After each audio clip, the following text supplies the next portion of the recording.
This is the overview about the internal capsule. So internal capsule, if you see, the first thing what you are supposed to read is the parts: anterior limb, and this is genu, and this is posterior limb, and down is this called as retrolentiform part, and beneath that you are having sublentiform part.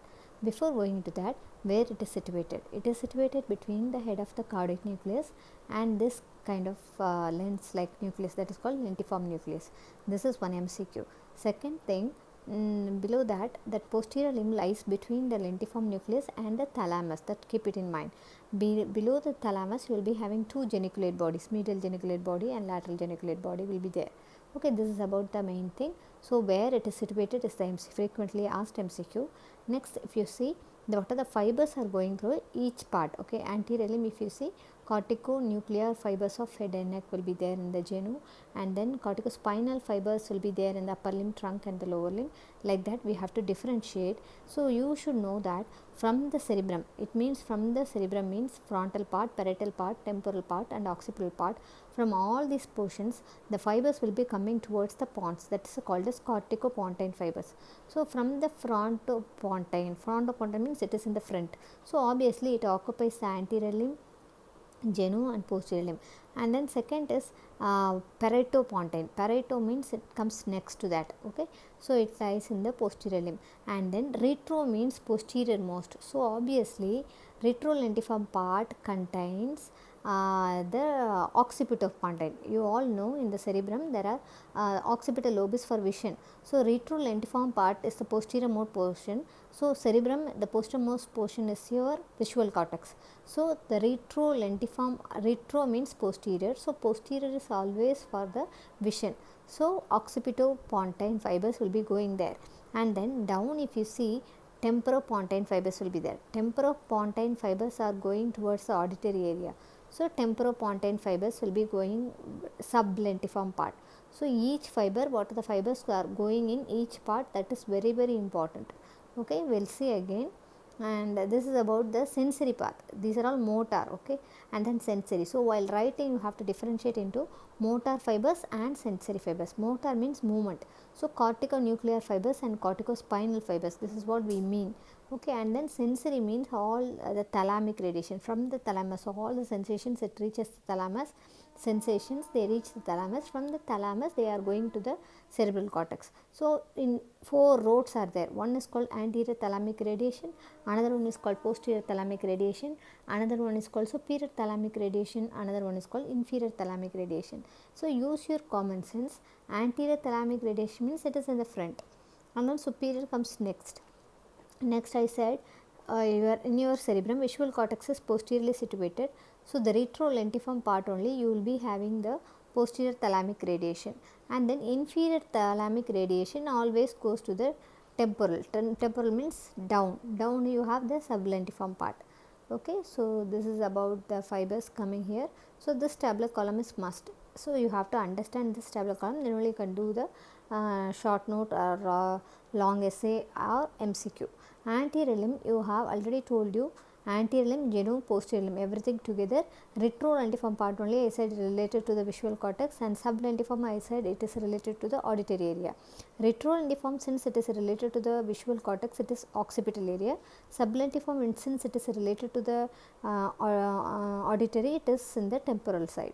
So frontopontine we have written, and second also frontopontine, third frontopontine, all together, all the three limbs. And then I have already told you, retrolentiform part you have to add extra occipitopontine, and in the sublentiform part you have to add the temporopontine fibers. And then next important thing MCQ is corticonuclear and corticospinal fibers of head and neck, that is present in the genu. So it is like a check post. Okay, lorry and buses will be going in a separate lane, cars will be going in a separate lane, two-wheelers will be going in a separate lane, like that. So genu is the area where your corticonuclear and corticospinal fibers of head and neck is situated. Posterior limb is a star area, 5-star area, where your pyramidal tract, upper limb, trunk and lower limb fibers are situated. So always asked MCQ is posterior limb. So corticospinal, pyramidal and extrapyramidal fibers are coming over here. So this is about the posterior limb. Next comes the sensory fibers. Sensory fibers I have already explained you. First fill up the retrolentiform part and sublentiform part. After that you fill up the other areas. So first is anterior thalamic. Anterior limb means straight anterior thalamic.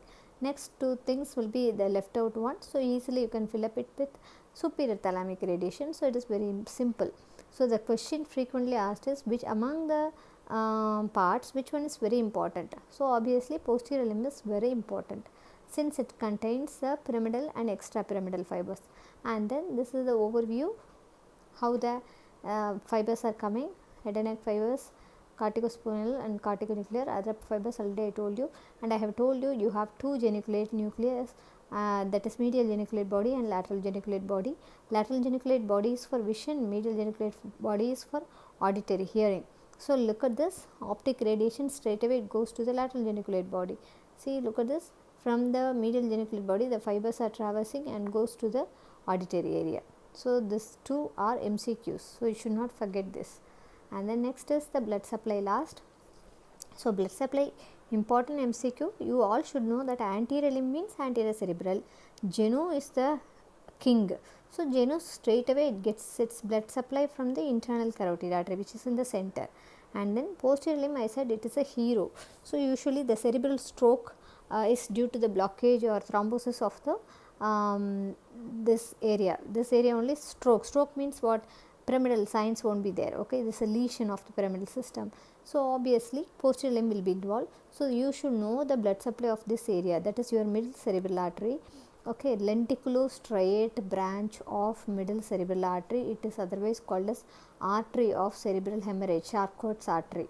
So all these three are MCQs. So posterior limb, keep it in mind, this is the area for hemiplegia, and this is supplied by the lenticulostriate branch of middle cerebral artery.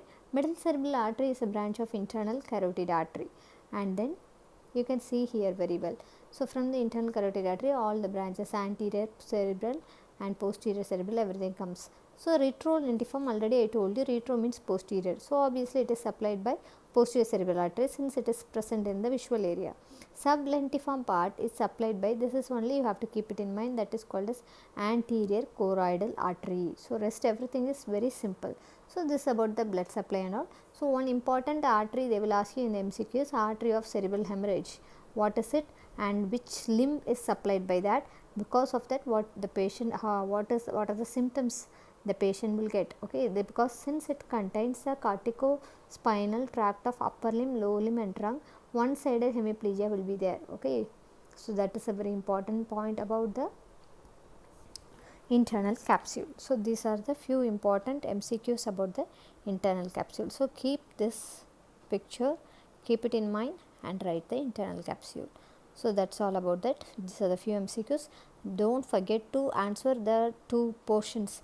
Anterior limb lies between the head of the caudate nucleus and the lentiform, but the posterior limb lies between the thalamus and the lentiform nucleus. Thank you.